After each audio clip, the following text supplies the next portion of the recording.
Hello నమస్తే. విజయనగరం గురించి కబుర్లకి స్వాగతం. నేను రవిశేఖర్. ఒక చిన్న ఫీల్ గుడ్ కవిత, ఒక నోస్టాలజిక్ ఫీలింగ్తో రాసిన కవిత వినండి. కరెంటు పోయిన వేళ చిన్నప్పుడు మా ఇంట్లో వాకిట్లో వెన్నెల బల్బులు ఇన్స్టెంట్గా వెలిగేవి. మేమందరం ఇంటికొచ్చిన చుట్టాలు, వెనక ఇంట్లో అద్దెకున్న వాళ్ళు, చిట్టీలు చిన్నాలు చాప చుట్టలు చంకన పెట్టుకుని, దిళ్ళేమో నెత్తిన పెట్టుకుని బిలబిలమంటూ చేరేవాళ్ళం. పడుకోవడానికా? కాదు, పీకల దాకా దుప్పటి కప్పేసుకుని కళ్ళు ఇంతింత చేసుకుని నక్షత్రాల వంక అబ్బురంగా చూస్తూ కబుర్లు ఆడేసుకునేవాళ్ళం.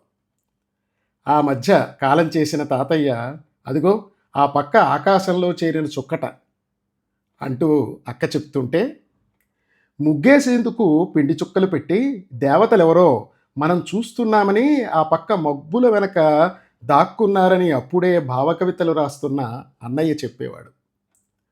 గాలికి టపటపమని కొట్టుకునే కిటికీ రెక్కల్లా కనురెప్పలు పడిపోతున్నా కథలేవో వినకుండా నిద్రపోతానేమో అని నా వైపు తిరిగి తలని ఎత్తి తన అరచేతి ఉయ్యాలలో పెట్టుకుని నే చెప్పే ఉత్తుత్తి మాటలకి ఊకొట్టేది చిన్న చెల్లి. మర్చిపోయిన విషయం ఏదో ఇదిగో అంటూ చెవిలో చెబుదామని గుసగుసలాడే అమ్మ పక్కన సన్నగా గుర్రు వినబడేసరికి నాన్న మొహంలోకి తొంగి చూసి, నిద్రపోయారు అనుకుంటూ, ఇక పడుకోండి, రేపు స్కూల్కి వెళ్ళాలి అని ఓసారి అందరి మీద రహస్యంగా అరిచి అటు తిరిగి పడుకునేది. పక్కింటి అమ్మడు స్వరం గాలి తెమ్మెరల మీద తేలుతూ వచ్చేది.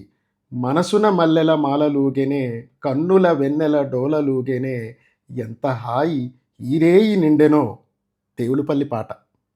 ఇంతలో మళ్ళీ టపటపమంటూ తిరుగుతున్న పంకారెక్కల చప్పుడు. తలగడ మీద తడి తగిలితే గబుక్కున లేచి చప్పున కళ్ళ చివర జ్ఞాపకాల ముత్యాలని జారిపోకుండా పట్టుకున్నా. మళ్ళీ కరెంటు వచ్చిన వేళ కమ్మని కాలం కలలా చెదిరిపోయింది.